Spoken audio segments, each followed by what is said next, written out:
मेरा नाम तानिया है। कुछ महीने पहले मेरे पिताजी का देहांत हो गया था। मेरे साथ सिर्फ मेरी माँ ही रहती है और मेरी पढ़ाई पूरी हो चुकी है। हम मिडिल क्लास परिवार से हैं। मेरे पिताजी की बीमारी के इलाज में काफी पैसा खर्च हो चुका था, फिर भी वह नहीं बच सके। पिताजी के जाने के बाद हमारे घर की आर्थिक स्थिति बहुत खराब हो गई थी। मेरी माँ बीमार रहती थीं और अब वह घरों में काम नहीं कर सकती थीं। इसलिए मुझे ही घर चलाने के लिए कुछ न कुछ करना था। मुझे समझ नहीं आ रहा था कि मैं क्या करूं। घर की स्थिति दिन-ब-दिन बिगड़ती जा रही थी। माँ की दवाइयों के लिए भी पैसे चाहिए थे, लेकिन कोई उपाय समझ नहीं आ रहा था। फिर मजबूरी में मैंने बच्चों को ट्यूशन पढ़ाने का फैसला कर लिया। हमारे इलाके में मुझे वैसा काम नहीं मिल रहा था जैसा मैं चाहती थी। मैं कोई ऐसा काम चाहती थी जहां सिर्फ औरतें काम करती हों, लेकिन आसपास कोई भी ऐसा काम मौजूद नहीं था। हर जगह मर्द ही काम कर रहे होते थे और मेरी माँ मुझे नौकरी करने से सख्त खिलाफ थीं। वह चाहती थीं कि भले ही हम लोग भूखे मर जाएं, लेकिन मुझे घर से बाहर कदम रखने की जरूरत नहीं है। उनकी बात मानकर मैं घर में ही बैठी रही, लेकिन घर की बिगड़ती हालत और माँ को समय पर दवाइयाँ न मिलना हम दोनों को बहुत परेशान कर रहे थे। धीरे धीरे हमें भूखा रहने की नौबत आ गई थी। पिताजी के जाने के बाद हमारी जिंदगी से सुकून ही छिन गया था। हमारे इलाके के लोग भी हमारी तरह ही गरीब थे। मैं चाहती थी कि आसपास के बच्चों को ट्यूशन पढ़ाऊं, लेकिन मुझे उम्मीद थी कि मोहल्ले के लोग मुझे ज्यादा फीस नहीं दे सकते थे और कम पैसों से मेरा गुजारा नहीं हो सकता था। मेरी एक फ्रेंड ने मुझे सलाह दी कि मैं होम ट्यूशन दूं। जब मैं अपने घर से निकलकर दूसरों के घर बच्चों को पढ़ाने जाया करूंगी तो मुझे ज्यादा पैसे मिलेंगे। आजकल के हालात के कारण ज्यादातर पेरेंट्स अपने बच्चों को घर पर ही पढ़ाना बेहतर समझते हैं, इसलिए वे टीचर को घर आने के ज्यादा पैसे भी दे देते हैं। मैंने इस बारे में और जानकारी निकाली तो सबने मुझे यही सलाह दी कि घर जाकर पढ़ाना ही मेरे लिए बेहतर रहेगा और इस काम के लिए मुझे ज्यादा पैसे भी मिलेंगे। मैं इस काम के लिए तैयार थी, लेकिन मेरी माँ मुझे घर से निकलने नहीं देती थीं। बड़ी मुश्किल से मैंने उन्हें इस काम के लिए मनाया क्योंकि अब हमारे पास खाने के लिए भी पैसे नहीं थे। आखिरकार माँ भी मान गईं। मैंने अपने जानने वालों से बात की कि अगर किसी को होम ट्यूशन की जरूरत है तो वे मुझसे संपर्क करें। जल्दी ही मुझे एक अच्छे घर से ट्यूशन की ऑफर मिल गई। शुरुआत में मुझे नहीं पता था कि मुझे किन शर्तों को उनके सामने रखना है। मैंने सिर्फ इतना ही कहा था कि मैं मजबूरी में काम कर रही हूं क्योंकि मेरे पिताजी का हाल ही में निधन हुआ है। मुझे पैसों की बहुत जरूरत है, लेकिन मैं उनके बच्चों को बहुत अच्छा पढ़ाऊंगी। मुझसे अच्छे टीचर उन्हें कहीं नहीं मिल सकते। शायद यही मेरी गलती थी कि मैंने अपनी कमजोरी लोगों को बताई। मेरी नौकरी शुरू हो गई थी। मैं दोपहर 2 बजे से शाम 8 बजे तक बच्चों को घर घर जाकर पढ़ाती थी। मेरे पास 1 घंटे के ट्यूशन थे। इनमें से एक बच्चा केतन था, जिसे मैं 7 बजे से 8 बजे तक पढ़ाती थी। शुरुआत में केतन मुझसे अजीब तरीके से बात करता था। उसके घर में सिर्फ उसकी मम्मी थीं और वह इकलौता बेटा था। वैसे तो केतन खुशमिजाज था। उसकी उम्र 14 साल थी और वह 5वीं कक्षा में पढ़ता था। उसकी मम्मी ने मुझे बताया कि वह उनका इकलौता और लाडला बेटा है और उसके पिताजी किसी बड़ी कंपनी में काम करते हैं, इसलिए उनका आना जाना लगा रहता है। मैंने सोचा कि यह परिवार काफी अमीर है और मुझे यहाँ ट्यूशन की अच्छी फीस भी मिल रही थी। केतन को पढ़ाते हुए अब मुझे 20 दिन हो चुके थे। अचानक एक दिन मैंने देखा कि जब भी मैं केतन को होमवर्क देती हूँ तो उसकी कॉपी पर अजीब अजीब स्केच बने होते हैं। कुछ अजीब सी लाइंस भी होती थीं। मुझे इन सब का मतलब तो नहीं समझ आता था, लेकिन मैं जानना चाहती थी। मैंने सोचा कि शायद केतन फ्री टाइम में यह काम करता होगा। लेकिन एक दिन मैंने उसकी एक कॉपी पर अजीब शक्लें भी देखीं। यह बात जब मैंने उसकी मम्मी को बताई तो उन्होंने कहा कि उनके बेटे का आर्टिस्ट बनने में इंटरेस्ट है। लेकिन उनकी मम्मी चाहती थीं कि उनका बेटा हायर एजुकेशन हासिल करे ताकि बाद में फैसला कर सके कि उसे किस तरह का बिजनेस करना है। मैंने उनसे कहा कि आपकी सोच बहुत अच्छी है, लेकिन मेरा मानना है कि बच्चों को उसी चीज में प्रोत्साहित करना चाहिए जिसमें उनका इंटरेस्ट हो। अगर वह आर्टिस्ट बनना चाहता है तो उसे सपोर्ट करना चाहिए। मेरी यह बात सुनकर केतन की मम्मी नाराज हो गईं और उन्होंने मुझसे कहा कि जितना मैंने तुमसे कहा है तुम उतना ही करो। न जाने क्यों उन्हें मेरे ऐसा कहने पर गुस्सा आ गया था और उन्होंने मुझसे कहा कि तुम केतन को मना करो कि वह इस तरह की चीजों से दूर रहे। अचानक उनकी बातों में मुझे गुस्सा और कड़वाहट नजर आने लगी थी। हालांकि वह काफी अच्छे व्यवहार की औरत थीं, लेकिन आज उन्हें इतना गुस्सा क्यों आ गया था, समझ नहीं आ रहा था। फिलहाल मैंने उनकी बात पर ज्यादा ध्यान नहीं दिया और केतन को समझाया कि तुम फिलहाल इंटर तक अपनी पढ़ाई पूरी करो, उसके बाद देखते हैं कि तुम्हें क्या बनना है। अभी तुम बच्चे हो, अभी सिर्फ पढ़ाई पर ध्यान दो। केतन ज्यादा नहीं बोलता था, शायद वह अपने आप में ही खोया रहता था और ज्यादा किसी से बात नहीं करता था। शायद यह उसकी आदत थी। उस दिन के बाद मुझे उसकी कॉपी में ऐसी कोई लाइन या स्केच नजर नहीं आए।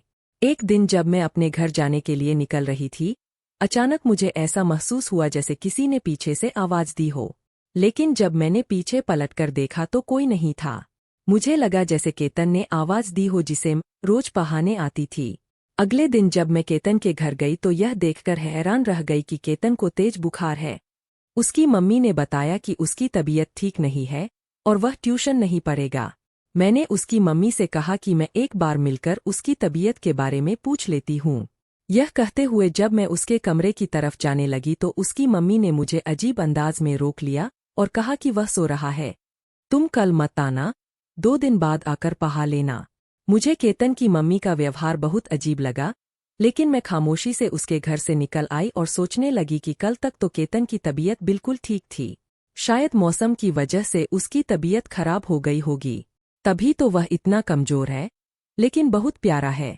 जब मैं घर आई तो अपनी मम्मी को खाते हुए देखकर मुझे याद आया कि मैं उनके लिए दवाइयाँ लाना भूल गई। मैं तुरंत दरवाजे से ही मेडिकल स्टोर के लिए निकल गई।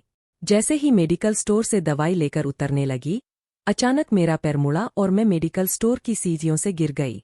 मैंने सर उठाकर देखा तो हैरान रह गई क्योंकि सामने केतन की मम्मी खड़ी थीं, जिनके बेटे को मैं ट्यूशन पढ़ाती थी। वे एक अमीर घर की महिला थीं, तो फिर इस मामूली से मेडिकल स्टोर से दवाई क्यों ले रही थीं? मैं केतन की मम्मी से पूछे बिना नहीं रह सकी। मैंने उनसे पूछा, आप यहाँ पर सब ठीक तो है ना? शायद उनको मेरा सवाल करना बुरा लगा। वे चौंकते हुए कहने लगीं, क्यों, क्या हुआ? मैं यहाँ पर नहीं आ सकती। क्या मेरे आने पर कोई पाबंदी है? मैंने बात संभालते हुए कहा, नहीं नहीं, मैं तो बस इतना कह रही थी कि आज से पहले मैंने आपको यहाँ कभी नहीं देखा। दरअसल मैं अपनी मम्मी की दवाई लेने के लिए यहाँ पर आती रहती हूँ। आज आप यहाँ पर आईं, क्या हुआ? केतन की तबीयत तो ठीक है ना? इस पर केतन की मम्मी ने कहा, तुम बहुत बोलती हो, कम बोला करो। यह कहकर वे मेरे बराबर से होकर गुजर गईं। उनका व्यवहार मुझे बहुत अजीब लग रहा था। मैं घर आ गई और मम्मी ने मुझे गुमसुम देखा तो पूछा, क्या हुआ तानिया, कोई बात है क्या? मैंने कहा, मम्मी, कुछ नहीं। मैं एक बच्चे को ट्यूशन पढ़ाती हूँ, उसकी माँ मुझे अभी मेडिकल स्टोर पर मिली थीं। उनका व्यवहार बहुत कड़क था। ना जाने अमीर लोग ऐसे क्यों होते हैं, पैसे कमाने लग जाते हैं और अपने घर की हर ऐशाराम में बिजी हो जाते हैं, जबकि अपने बच्चों को जिंदगी में उलझने के लिए छोड़ देते हैं। मेरी मम्मी ने मेरी तरफ देखा और कहने लगीं, अरे बेटी, यही तो दौलत की बात है। बड़े लोग ऐसे ही होते हैं। अगर एक बार दौलत की हवस लग जाए तो सारे रिश्ते नाते पीछे छोड़ने पड़ जाते हैं। बस किसी तरह से पैसा मिल जाए, यही बेचैनी होती है। मैंने कहा, मम्मी, मैं जानती हूँ कि पैसा बहुत ताकत रखता है, मगर ऐसी भी क्या बेचैनी कि अपने ही बच्चों का दुश्मन हो जाना बेहतर लगता है। अगर कोई दूसरा ही लोगों के बच्चों पर ध्यान दें या उनके लिए सहारा बन जाए तो इन अमीर लोगों को वह बात भी बर्दाश्त नहीं होती। मेरी मम्मी मुस्कुराते हुए कहने लगीं, यही बात तो है मेरी बेटी। अमीर लोग दौलत के साथ साथ लोगों को भी अपने काबू में रखना चाहते हैं। इन्हें लगता है कि दौलत मिलने के बाद वे दूसरों पर भी हुकूमत चला सकते हैं। मैंने कहा, मम्मी, भगवान ने हमें गरीब बनाया। भगवान की कृपा से पिताजी के रहते हमारे पास किसी चीज की कोई कमी नहीं थी, लेकिन पिताजी के मरने के बाद हमारे घर के हालात खराब हो गए। हम लोग भले ही गरीब हो गए, मगर भगवान ने हमें रिश्तों की कदर करना तो सिखाया ही है। मेरी मम्मी ने मुस्कुराते हुए मेरे हाथ में अपना हाथ थाम लिया और कहने लगीं, अच्छा, अब तुम आराम करो, मैं तुम्हारे लिए खाना लेकर आती हूँ। तुम थक गई होगी। समय इसी तरह से गुजरता जा रहा था। एक दिन जब मैंने देखा कि केतन, जिसे मैं ट्यूशन पढ़ा रही हूँ, बड़े गौर से एक बुक को लगातार देखे जा रहा था, मैंने गुस्से से उसकी तरफ देखा और कहा, क्या कर रहे हो तुम?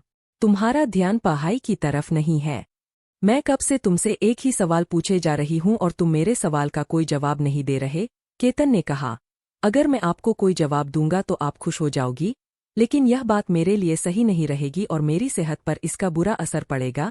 मैंने केतन से कहा, तुम्हारी बातों का क्या मतलब है? तुम इतनी गहरी बातें क्यों कर रहे हो? तुम अभी बच्चे हो और तुम्हें सिर्फ पढ़ाई और खेलकूद पर ही ध्यान देना चाहिए, इतनी बड़ी बड़ी बातों पर नहीं। तुम्हारी बात मेरी समझ नहीं आ रही, तो मुझे आसान शब्दों में बताओ कि तुम क्या कहना चाहते हो। फिर केतन ने मुझसे कहा, मैं तो आपको कुछ भी नहीं बताना चाहता, बस आज के लिए इतना ही काफी है। मैं थक गया हूँ, मैम। बाकी का कल पढ़ेंगे। मैंने कहा, केतन, लेकिन अभी तो तुम्हारा होमवर्क भी कंप्लीट नहीं हुआ है। जिस पर केतन ने कहा, मैंने आपसे कहा ना कि बस आज के लिए इतना ही बहुत है। आप क्यों मुझसे इतनी बहस कर रही हो? मैंने कहा, जैसा भी हो, मैं तुम्हारी टीचर हूँ और टीचर एक माँ की तरह होती है। तुम मुझसे इस तरह से बात नहीं कर सकते। मुझे अच्छा नहीं लगता। जिस पर केतन गुस्से से मेरी तरफ देखकर बोला, खबरदार, जो आपने अपने आप को मेरी माँ की जगह कहा तो। आप बहुत अच्छी है और मैं आपकी इज्जत करता हूँ। इसका मतलब यह नहीं कि आप मेरी माँ बनने की कोशिश करें। मेरी माँ की जगह आप कभी नहीं ले सकती। मैं खामोश हो गई और अपना बैग लेकर वहां से जाने लगी। तभी अचानक मेरा सामना केतन की मम्मी से हो गया।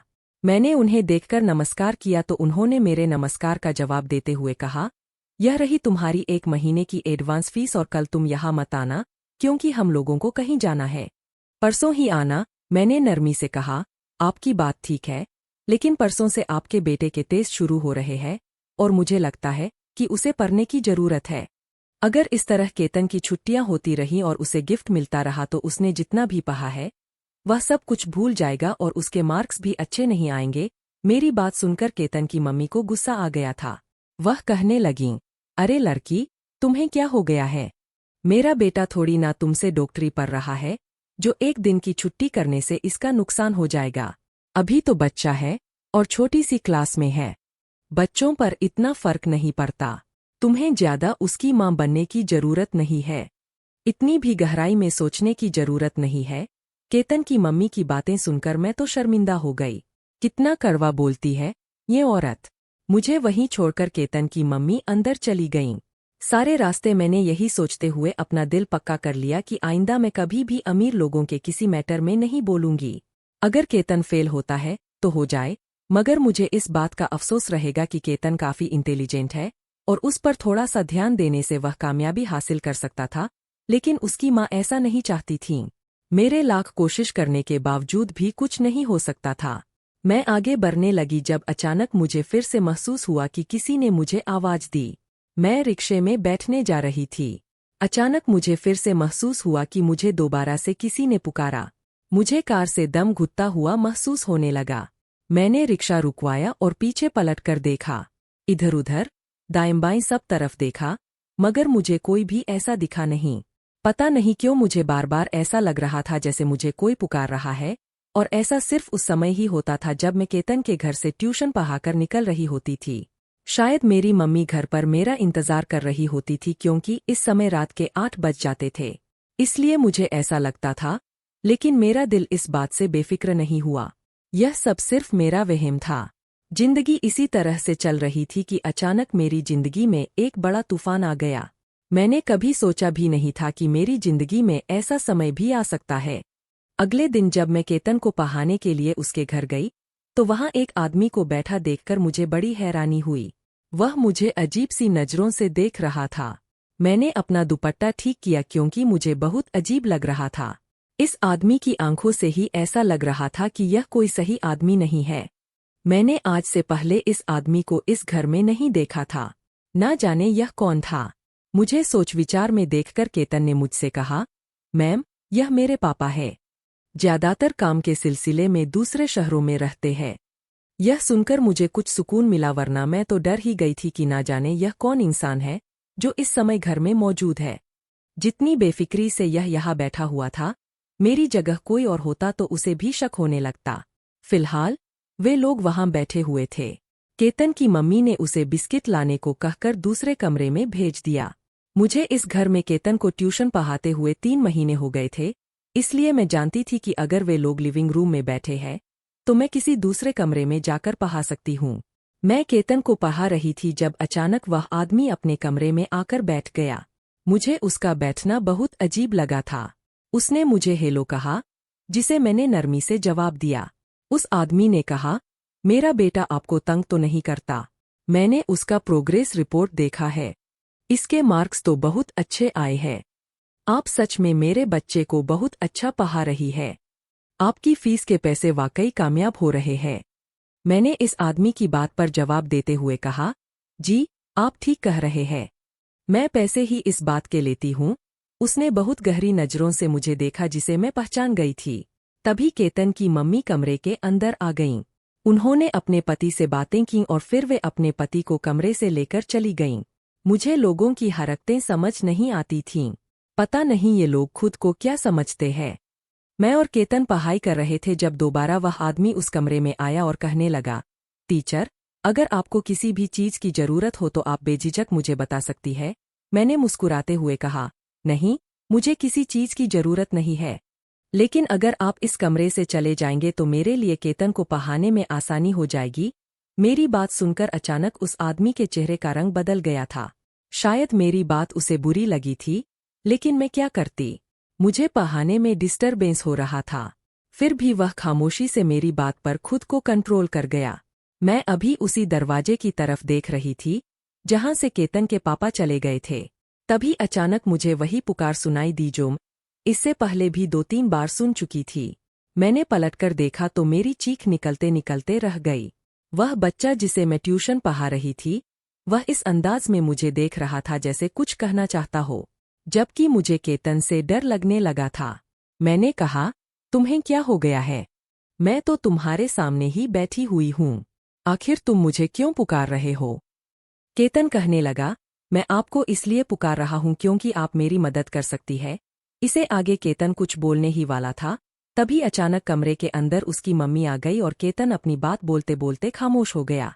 मैंने इस बात को अच्छी तरह से नोटिस किया कि वह अपनी मम्मी के आने से खामोश हो गया है। मैं चाहकर भी उससे यह नहीं पूछ सकती थी कि तुम मुझसे क्या कहना चाह रहे हो। केतन की मम्मी मेरी तरफ देखते हुए कहने लगीं, प्लीज टीचर, बुरा मत मानना। मैं और मेरे पति अपने बेटे के साथ टाइम स्पेंड करना चाहते हैं। मेरे पति काफी समय बाद घर वापस आए हैं, इसलिए आप कल आ सकती है।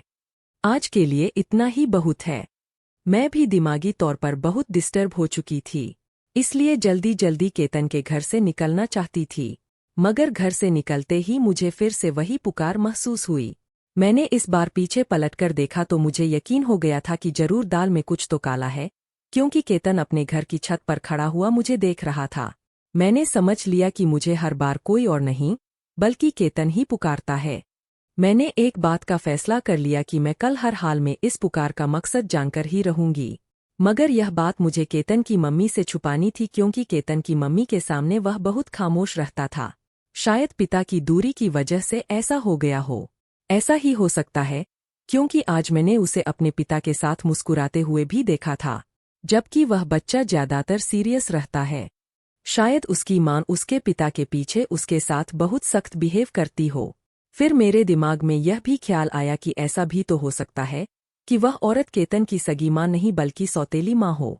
मैं लोगों के बारे में ज्यादा जानती ही क्या थी, सिर्फ इतना कि केतन के पिता दूसरे शहर में काम करते थे और ज्यादातर अपने बेटे से दूर ही रहते थे।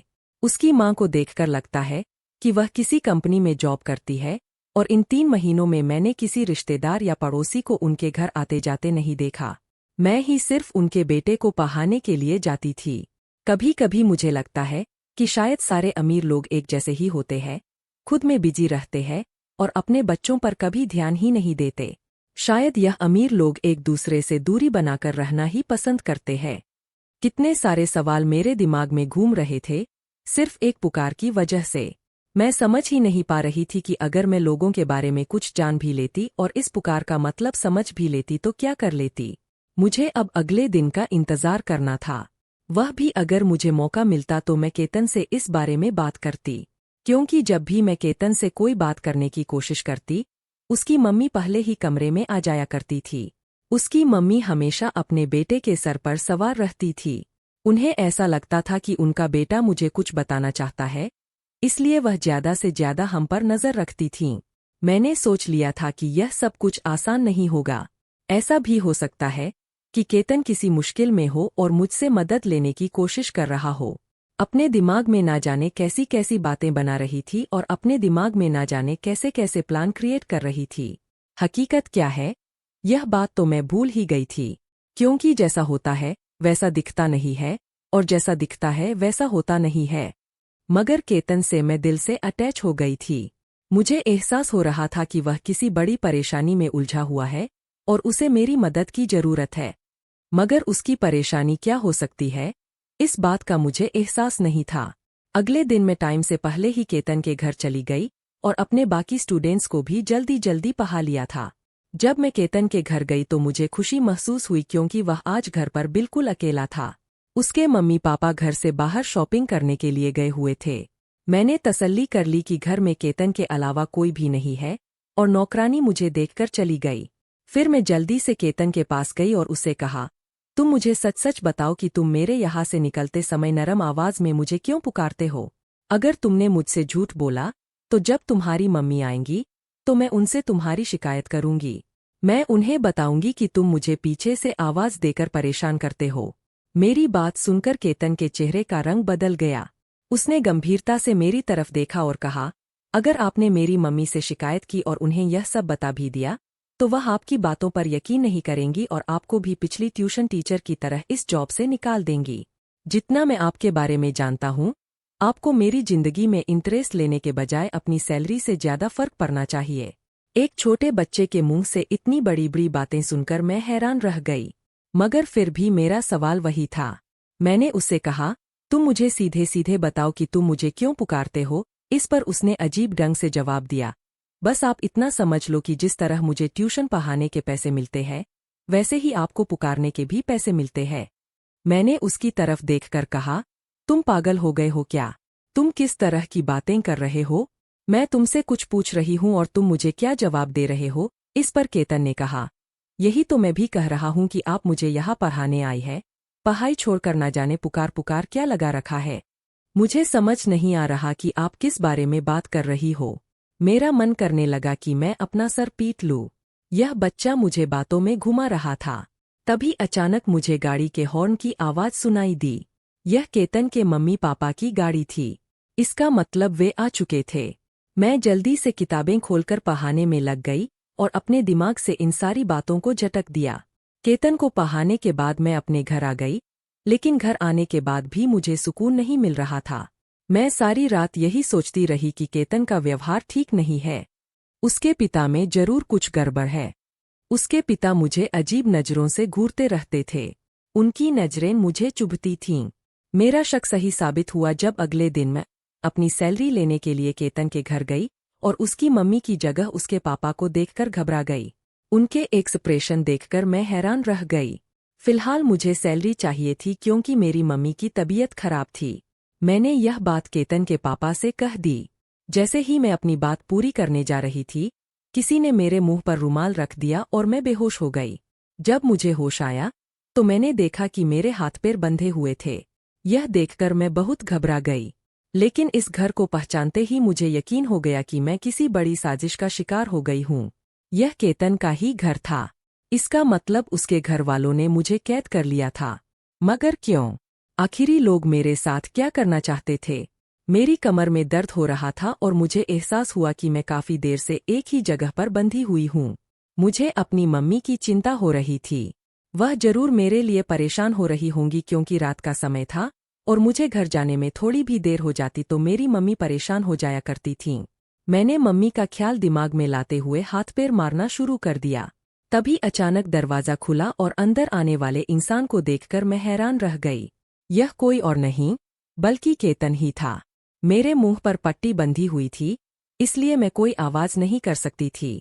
मगर आज वह 14 साल का बच्चा मुझे बहुत बुरा लग रहा था। उसकी आंखें और चाल, उसके देखने का नजरिया सब बदल चुका था। अगर मैं हिम्मत हार जाती तो मेरा बहुत बड़ा नुकसान हो जाता। मैंने हाथ पैर मारना शुरू किया तो वह मुस्कुराता हुआ मेरे सामने बैठ गया और मेरे मुंह से टेप हटा दिया। मैंने एक ही सांस में कहा, तुमने मुझे यहाँ क्यों बंधक बना रखा है? आखिर तुम्हें क्या परेशानी है? मुझे जाने दो, मेरी मम्मी मेरे लिए परेशान हो रही होंगी। मेरी बात सुनकर वह जीत के अंदाज में हंसने लगा और कहने लगा, अरे टीचर जी, इतनी भी क्या जल्दी है? आज तो मुझे आपसे फुर्सत से बात करने का मौका मिला है। उसने मेरे चेहरे पर हाथ फेरना चाहा, तो मैंने अपना चेहरा दूसरी तरफ घुमा लिया। उसकी कोशिश नाकाम हो गई। उसके बोलने का अंदाज मुझे बहुत बुरा लगा। वह ट्यूशन पढ़ने के समय तो बहुत तमीज से पेश आता था, मगर अब उसका व्यवहार बिल्कुल बदल चुका था। मैंने हालात को समझते हुए उससे कहा, तुम क्या चाहते हो और यह तुमने क्या हरकत की है? मैं तुम्हारी टीचर हूँ। मेरी बात सुनकर वह जोर से हंसते हुए कहने लगा, टीचर जी, आपने क्या मम्मी मम्मी लगा रखा है? मैं तो अपनी माँ को माँ नहीं मानता और आप मेरी माँ बनने चली हो। आपको यहाँ बंधक क्यों बनाया गया है? यह आपको थोड़ी देर में पता चल जाएगा। मुझे समझ में नहीं आ रहा था कि मैं क्या करूं। मैं भगवान से मदद की भीख मांग रही थी। काफी देर के बाद दरवाजा खुला और आने वाले इंसान को देखकर लगा कि अब हालात मेरे हाथ से निकल चुके हैं। यह केतन का पिता था। एक तो मैं पहले से ही डरी हुई थी और दूसरा यह सब जो होने वाला था वह मुझे अच्छी तरह से पता था। ना जाने क्या था जो मुझे हिम्मत बांधने और उम्मीद कायम रखने पर मजबूर कर रहा था। केतन के पिता के सामने मैंने हाथ जोड़कर कहा, प्लीज मुझे यहाँ से जाने दो। आपने मुझे यहाँ बंधक क्यों बनाया है? उन्होंने भी यही कहा कि तुम्हें जल्दी ही पता चल जाएगा। यह कहकर वह दोनों बाप बेटे कमरे से निकल गए। उनके जाते ही अचानक दो मोटे मोटे चूहे कमरे में आ गए। उन्हें देखकर मेरी चीख निकल गई। वे चूहे मेरी तरफ ध्यान दे रहे थे और शायद काफी दिन से भूखे थे। उन्होंने मुझे काटना शुरू कर दिया। मैं जोर जोर से चिल्ला रही थी। उन लोगों तक मेरे चिल्लाने की आवाज पहुंच रही थी, मगर दोनों बाप बेटे पत्थर बने बैठे रहे। बाहर से जोर जोर से टीवी चलने की आवाज आ रही थी। यह बात मुझे बहुत बेचैन कर रही थी कि यह लोग आखिर क्या करना चाहते हैं। जब मैं मिलते जुलते कुर्सी पर से गिर गई तो एकदम से चूहे भाग गए। इन चूहों ने मेरे पैर में जख्म कर दिए थे। यह तकलीफ मेरे लिए बर्दाश्त करना मुश्किल था। अभी मैं इस तकलीफ से नहीं गुजरी थी कि दोबारा से दरवाजा खुला और वह दोनों बाप बेटे अंदर दाखिल हुए। उनके हाथों में बड़ी बड़ी बोतलें थीं, जिनमें बहुत सारे काले चूहे थे। यह देखकर मैंने पूरी ताकत लगाकर चीखना चिल्लाना शुरू कर दिया। मुझे लगा कि अब मेरी मौत हो जाएगी। मेरा शरीर पूरी तरह से पसीने से भीग चुका था। जैसे ही उन्होंने वह बोतल खोली, अचानक मैं बेहोश हो गई। अगली बार जब मेरी आँख खुली तो मैंने खुद को अपने घर पर पाया। काफी देर तक मुझे समझ नहीं आया कि यह सब कुछ क्या हुआ है। अचानक सर में तेज दर्द का एहसास हुआ और मैंने देखा कि मेरे सर पर पट्टी बंधी हुई है। मैंने आंखें खोलकर देखा तो सामने मेरी मम्मी बैठी हुई थी और उनके बिल्कुल बराबर में एक औरत थी जो केतन की मम्मी थी। उस जालिम इंसान की पत्नी और उस जालिम बच्चे की मां को देखते ही जोर जोर से चिल्लाने लगी। मेरी कंडीशन देखकर मेरी मम्मी और वह औरत दोनों ही परेशान हो गईं। केतन की मम्मी ने मेरा हाथ थामकर मुझे संभालने की कोशिश की, मगर मैंने उनका हाथ झटक दिया और अपनी मम्मी से गले लगकर बैठ गई। मुझे इस औरत से डर लग रहा था, जैसे ही उसने मुझ पर चूहे छोड़ दिए हों। केतन की मम्मी ने मेरे सामने हाथ जोड़ते हुए कहा, मैं बहुत शर्मिंदा हूँ। मेरा पति दिमागी मरीज है और उसे लोगों को तकलीफ देकर बहुत खुशी मिलती है।